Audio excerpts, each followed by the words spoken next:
예배의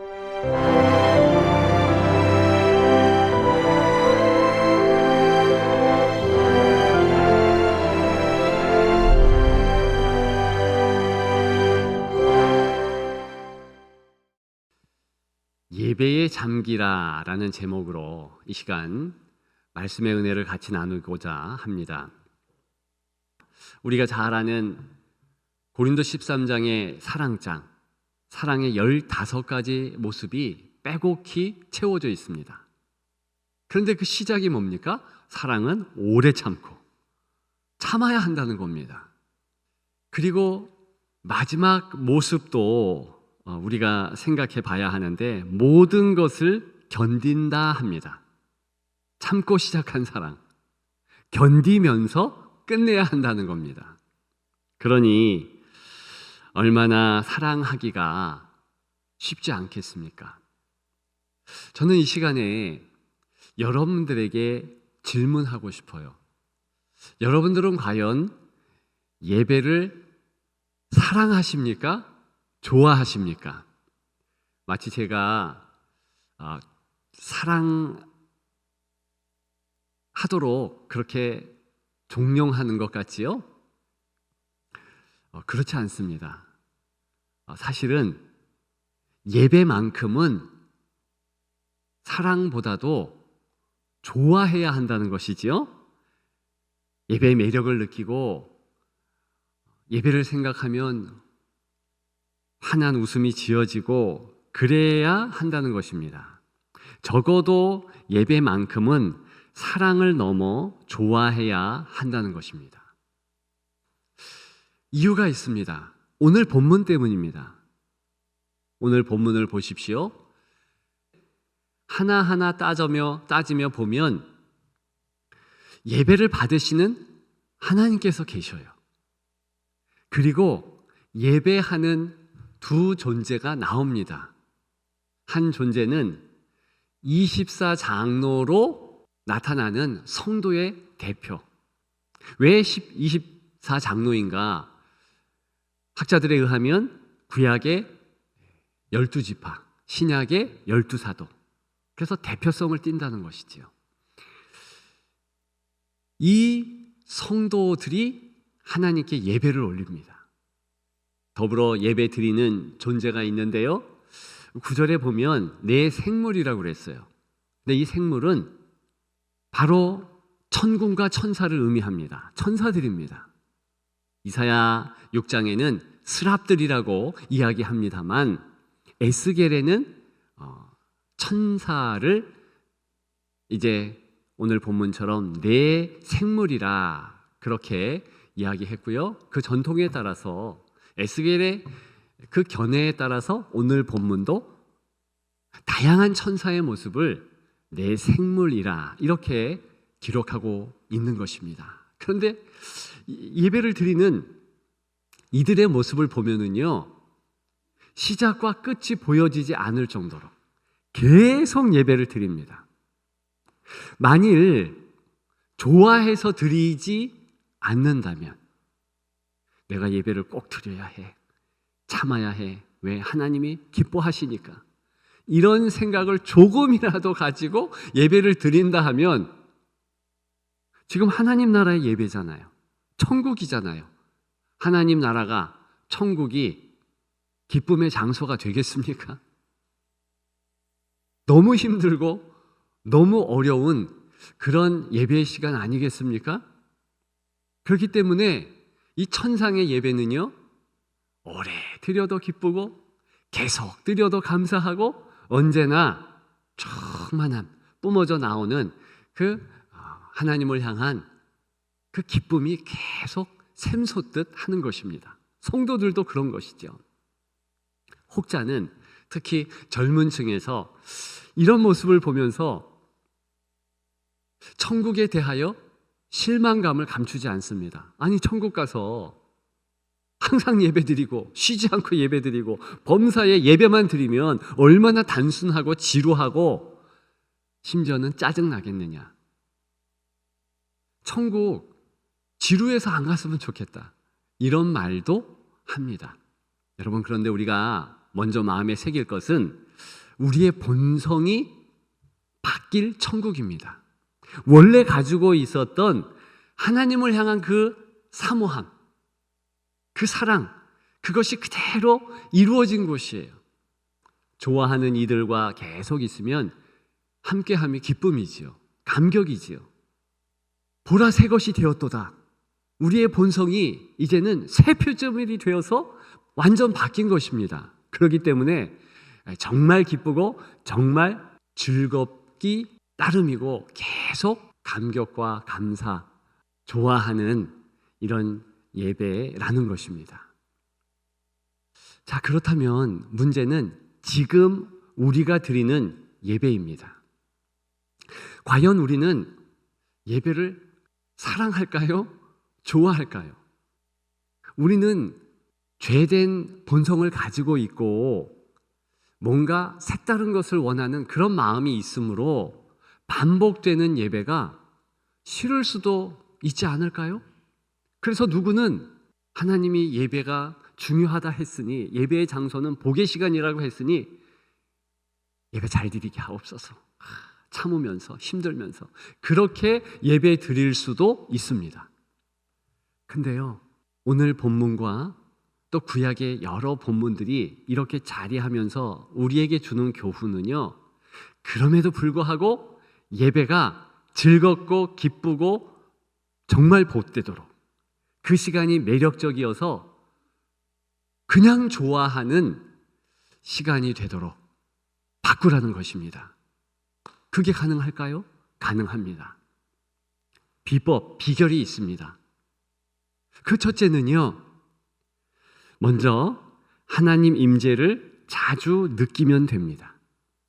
오늘 본문 다시 한번 보게 되면 여기 보여주고 있는데요, 다양한 모습이므로 사람 눈에 비칠 때 천사가 이렇게 신비한 영적 존재로 부각이 되고 있는 모습입니다. 그런데 오늘 제가 나누고 싶은 내용은요, 6절과 8절에 반복적으로 쓰여 있는 내용인데요, 눈들이 가득하다라고 기록하고 있습니다. 8절에도 그 안과 주위에는 눈들이 가득하더라. 신비롭고 이상한 그런 모습, 그것을 이 시간에 다 나누지는 않겠습니다만 그 모습 가운데 눈들이 많대요. 이것을 학자들은 이 눈들을 통해서 세상의 지식과 천상의 지식, 지혜들을 다 습득하고 보았으니까 이것이 영적 존재로서 지식과 지혜가 가득 찬 모습이다. 하나님을 섬기는 천사의 모습이 바로 이렇다. 이렇게 설명들을 합니다. 맞습니다. 그런데 바로 그 모습 앞에 기억해야 할 것이 있어요. 오늘 본문에 의하면 이 천사들의 가득한 눈들은요, 한 존재를 주목하고 있으니 바로 하나님이십니다. 예배를 받으시는 보좌 중앙에 앉아 계신 하나님 아버지이시지요. 이런 천사의 모습과 마찬가지로 사람이라 할지라도 예배자는 집중해서 하나님 아버지의 임재에 마음을 둘 필요가 있습니다. 이 천사들은요, 그저 예배 시간만 이런 모습을 보인 것이 아니라 언제든지 어디에 있든지 항상 하나님 아버지를 앙망합니다. 하나님을 주목합니다. 우리가 예배 시간에는 하나님을 주목하기 당연하죠. 주목하는 것이 당연하죠. 그런데 예배 전, 여러분들이 일상을 살아갈 때, 예배 후 역시 일상을 살아갈 때는 하나님의 임재에 마음을 두고 살고 계십니까? 사실 오늘 본문은요, 예배 시간을 넘어서 언제든지 하나님 임재에 마음을 두라는 그런 예배자의 본문입니다. 저는 일상에 어떻게 하면 하나님의 임재에 마음을 둘까? 산책하면서요, 꽃을 보든 풀을 보든 사람을 보든 기도를 합니다. 하나님, 저 사람 위에 주께서 임재해 주셨지요? 제가 이동하는 모든 곳에 풀이라 할지라도 꽃이라 할지라도 하나님의 임재가 함께 있는 것이지요? 어떤 성도들은요, 그렇게 하나님 임재에 대하여서 마음을 두고 매일매일 살아갑니다. 여러분, 정말 우리 하나님께서는 약속해 주셨듯이 언제든지 우리와 동행합니다. 세상 끝날까지 너희와 항상 함께하리라. 근데 죄송하지만 왜 우리가 하나님의 임재를 느끼지 못할까요? 평소에 하나님의 임재에 관심이 없어요. 필요가 없어요. 저만 그렇게 간절하게 기도하지 않고 그 기도의 야성을 잃어버리는 것이 아니라 요즘 성도들이 그렇다는 거예요. 과거에는 자녀의 일, 물질의 문제, 여러 가지 풍파, 힘들고 어려워서 눈물 흘리지 않으면 안 됐고 기도하지 않으면 안 됐어요. 주여 이거 주세요. 하나님이 함께하는 그것을 알게 도와주세요. 기도했는데 지금은 필요가 없어. 왜? 두 손에 필요한 거 다 하나님이 주셨으니까.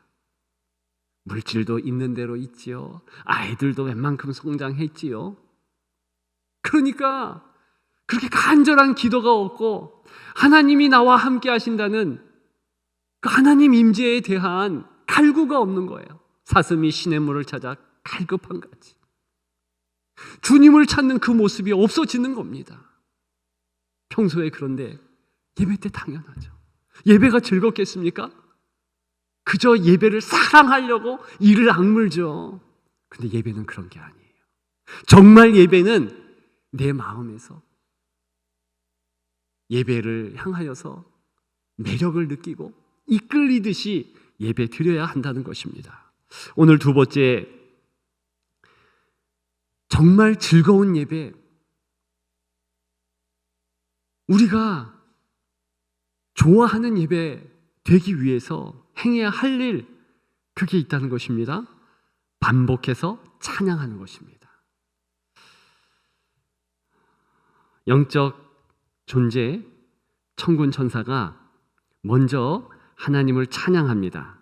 그것이 8절에 나와요.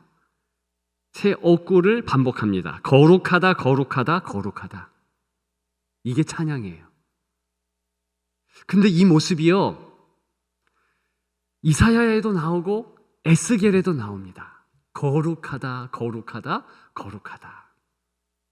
하나님의 그 아름다운 모습을 보면서 계속 이 반복 억구를 되뇌는 것입니다. 이게 찬양이에요.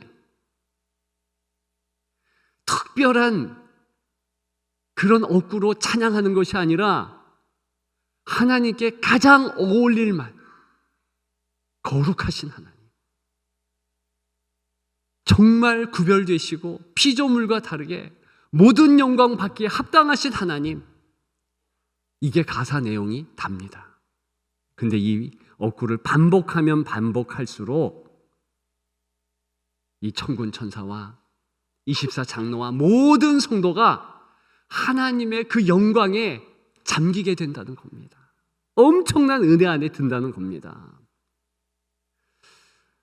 모든 예배에는 찬양이 있습니다. 찬양은 특권이에요. 여러분, 그런데 찬양의 내용들을 보십시오. 어떤 찬양이든 하나님께 영광을 돌리고 하나님 거룩하시다, 이런 내용 일색입니다. 그런데 100년 전 성도들, 200년 전 성도들 똑같은 찬양을 동일하게 불렀는데 그 반복되는 찬양을 부르면 부를수록 감사가 넘치고 기쁨이 있고 감격이 넘치더래요. 정말 성도에게 놀라운 역사가 일어납니다. 찬양할 때 일어나고요, 예배할 때 일어납니다. 그런 여러분들 되시기를 주님의 이름으로 축복합니다. 마지막 세 번째로, 예배의 횟수를 늘리십시오. 오늘 본문을 다시 한번 상기해 보십시다. 밤낮 예배드려요. 그죠? 그들이 밤낮 쉬지 않고 이르기를 했으니까. 그리고 언제 끝날지도 몰라요. 계속 예배 드립니다. 말씀드렸습니다. 본성이 바뀌었기에 이렇게 기쁨으로 할 수 있겠습니다. 그러나 이 땅에서도 가능해요. 그리고 그렇게 되기를 소망하고 교훈하기 때문에 오늘 본문이 여기 자리한 것입니다. 제가 지난 주간에 시간들을 지내면서 만나는 분들에게 또 예배 시간마다 설교 때 질문했어요. 뭘 질문했느냐면, 자, 예배는 양이 중요합니까? 질이 중요합니까? 예배의 횟수가 중요합니까? 예배의 질이 중요합니까? 답은 뭐죠? 예배의 양이에요, 양. 질이 아니에요, 양이에요. 어느 정도 예배의 양을 맞춰서 하나님 앞에 올려드려야지 예배의 질이 따라오는 겁니다. 아브라함이 있습니다. 내가 너를 믿음의 조상 만들게. 복의 근원, 복이 되게 할게. 내가 지시한 땅으로 가라. 자신의 고향 갈대아우로 떠났잖아요. 바단 아람 거쳐서 가나안 땅에 정착합니다. 그러면서요, 그가 하나님이 원하시는 예배자가 됩니다. 그래서요, 창세기 11장 8절, 창세기 13장 4절, 13장 18절에 제단을 세웠다, 이런 어구가 반복적으로 나옵니다. 이 예배자가 되었다는 거거든요. 그런데 연속해서 한 어구가 또 나와요. 그것은 여호와의 이름을 불렀더라. 무슨 뜻인지 아십니까? 그저 여호와의 이름을 불렀다는 거예요. 지금으로 말하면 그냥 주여, 이 예배 주님이 받으시는 줄 압니다. 이런, 어떻게 보면 초신자 수준, 그 정도의 예배자가 되었다는 것이고, 높은 수준의 질 높은 예배 드린 것은 아니었다, 그런 뜻이에요. 왜 그러냐 하면, 여러분, 예배 아브라함이 드렸을 때요, 뭘 하나님 앞에 드렸는가? 가인과 아벨은 뭘 드렸는지 나오잖아요. 양도 드렸고 곡식도 드렸고 그랬잖아요. 근데 아브라함은 뭘 드렸는지 모릅니다. 어떻게 드렸는지도 몰라요. 몇 시간이나 집중해서 드렸는지도 나오지 않습니다. 다만 이 예배를 하나님이 받으신다, 그렇게 그저 주여 한번 부르고 여호와 이름 부르며 예배 드렸다는 거예요. 초신자 수준. 하나님이 그런데 흠양하셨다는 거예요. 계속 그 모습으로 예배 횟수를 채우고 예배의 양을 맞추고, 그렇게 그는 성도 예배자가 되어졌더라는 겁니다. 놀라운 것은요, 그의 아들 이삭은 또 어떨까요? 이제 2대 예수 믿게 되어 하나님을 섬기게 되어 더 질 높은 예배를 드렸을까요? 죄송하지만 창세기 26장 25절에 의하면 제단 쌓았고 여호와의 이름을 불렀더라 그래요. 더 진전이 없다는 거예요. 아버지처럼 딱 그 수준, 초신자 수준. 다만 내 예배를 하나님이 받으신다라는 것만 알고 주여 흠양하옵소서, 이렇게 예배 드렸다는 것입니다. 3대째가 되었어요. 그의 아들 야곱입니다. 여러 번 예배를 드려요. 그런데요, 이 예배가 그저 슬렁슬렁 기록됩니다. 베델에서 예배드리고 바단 아람에서 예배드리고 약복강에서 예배드리고 다시 베델에 돌아가서 엘베델이라는 이름으로 예배를 드리는 예배자인 건 맞는데 구체적인 모습이 없다는 것입니다. 다만 예배드렸다. 뭘 얘기합니까? 하나님은 몇 번, 얼만큼 여기에 더 관심이 있는 거예요. 이유가 있어요, 이유가. 심지어는 출애굽해서 5대 제사를 비롯해서 너희 이렇게 예배드려라 레위기를 주시고 출애굽기 20장부터 많은 예배의 방법들을 주셨는데도 불구하고 그 포커스는 예배의 질이 아니에요. 예배의 양입니다. 아침에 예배, 저녁에 예배, 언제 예배, 양이에요, 양. 왜 그런지 아십니까? 나중에는요, 예수 그리스도를 통해서 완전히 항상 예배드리는 예배자가 되기를 소망하셨기 때문에. 하나님의 비전이 뭐라고 그랬습니까? 사람과 동행하는 것이 하나님의 비전이에요. 우리의 비전은 다른 색깔일 수 있고 다른 목적을 취할 수 있지만 하나님의 비전은 올곧게 그겁니다. 우리와 동행한다. 그래서 예수 그리스도 우리에게 주신 거 아니겠습니까? 그래서 예수님 때문에 우리가 교회 자체가 되는 것이고 예배자 자체가 되는 것이어서 언제 어디서든 전천후로 하나님의 이름을 부르고 또 하나님을 향하여서 찬양을 올릴 때 언제든지 어디서든지 그 예배 받으신다는 겁니다. 이게 바로 하나님이 우리를 향한 가지신 계획이셨고 섭리이셨어요. 얼만큼 우리가 하나님 앞에 예배 드리기를 소망하는지요. 코로나 전에는 여러분들이 그래도 예배를 잘 드리셨을 수 있습니다. 그런데 코로나를 지나면서 어쩔 수 없이 혼자 예배 드렸고 어쩔 수 없이 각 가정에서 예배 드리다 보니까 우리의 예배의 모습이 흐트러졌어요. 하나님께서 왜 모이기를 힘쓰라, 모여서 예배하라 하신 줄 압니까? 그게 진짜 예배다운 예배니까 그렇습니다. 혼자 예배 드린 것을 생각해 보세요. 저도 그렇더라고요. 예배 받으시는 분이 하나님이신데 내가 마치 예배의 중심인 것처럼 행동합니다. 옷차림도 나 편한 대로 입고요. 시간도요. 이렇게 듣다가 지루하면 다른 생각해도 되고요. 죄송하지만 졸리면 그냥 코 골고 잘 수도 있고요. 적어도 모였을 때 우리가 코는 골지 못하잖아요.